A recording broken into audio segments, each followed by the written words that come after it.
What's up, nerds? My name is Paul, and I'm back again to teach you how to make this week's drink, which is going to be the Fern Gully Fizz. This is one of two drinks that I was making. I was invited to a pool party a couple of weeks ago, maybe. I don't know. Time is an abstract concept. Who knows how long it was?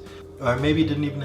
We could go Philip K. Dick with it. Maybe it didn't even happen. Maybe I thought that I was invited to a pool party and went to a pool and like have this memory, and it's an implanted memory.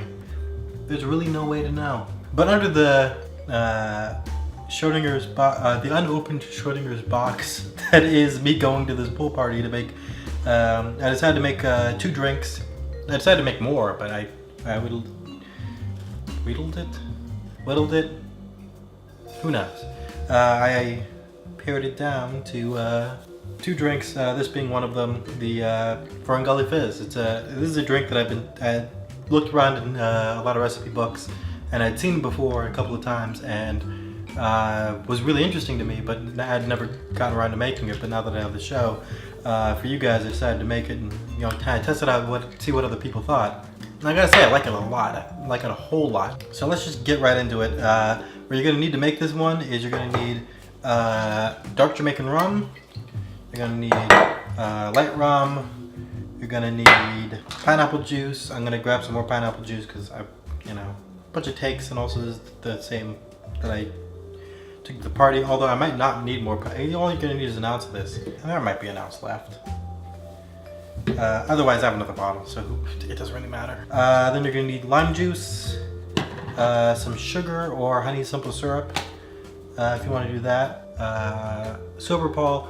If I still have the video of me making honey simple syrup, we'll put a link in right here.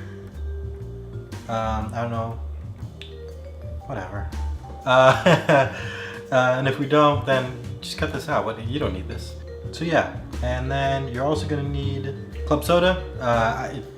You're gonna want to keep club soda refrigerated so that it doesn't let all the bubbles out. Also, for this one, since it is a fizz, normally I would put it in one of these Collins glasses because it has the high volume and the low surface area, so it keeps all those bubbles in, keeps it nice and fizzy. I'm putting this in a really more regular, I think this is like a 16-ounce glass. I'm putting that in this because there's two garnishes that you're going to need for this drink are pineapple sticks or pineapple spears and a lime. It's a lime wedge and a pineapple spear, or you can use a pineapple chunk. Doesn't really matter. I just went to the store, they had pineapple spears. I put in a pineapple spear. But with those 2 garnishes, especially the pineapple spear, that's a pretty big garnish. So that's why I'm using this glass, because if you put one of those in this glass, that takes up way too much of the glass. You're losing a whole bunch of drink space. So if you're just gonna make the pure one and you're not gonna put garnish in it, which you don't ever have to, I would go with this one, but since I'm putting garnish in it, I'm going with a regular glass. And you're really not, that's the handoff that you're making. You're gonna have a wider mouth, so it's gonna kind of come up a little bit more, but then you get to have the garnish in it, have a little bit more fun with the drink. All right, let's get started. You're gonna take a shaker that's half filled with ice, and then, all right, so we're gonna take 1 ounce of dark Jamaican rum, and then an ounce of light rum. And then we're going to do an ounce of pineapple juice. And then we're going to do 3/4 of an ounce of lime juice. We're going to do a teaspoon of sugar. Then we shake her up. Also, one of the reasons I picked this one is because it's called Fern Gully. And, like the movie Fern Gully. It's not associated with the movie. The drink came first by a massive amount. But that was a cool movie, right? The 90s was happening, and Tim Curry played Hexus, a sludge demon that somehow has loves to get it on with machines. Yeah, it's weird.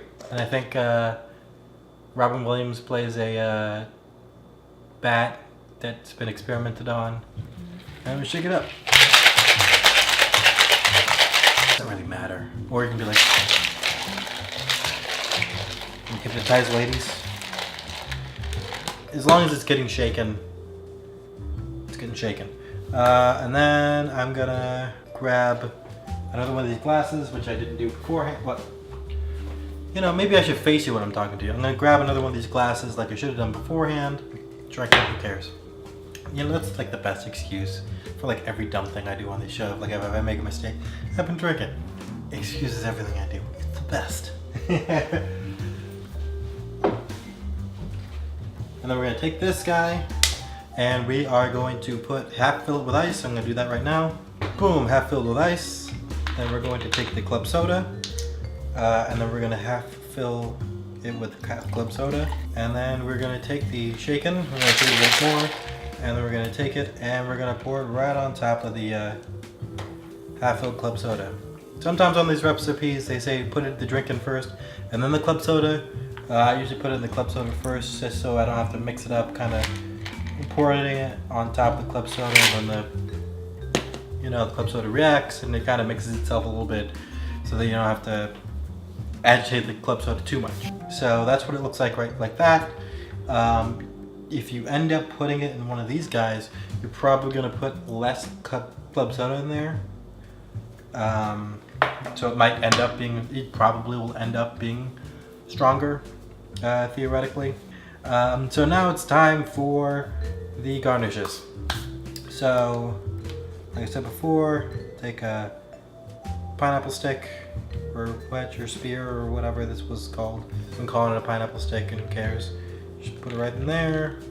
And then you take the lime, slice off a piece of the lime, cut into the lime, put the lime on there,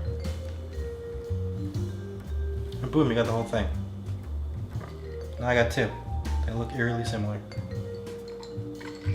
It's the old one.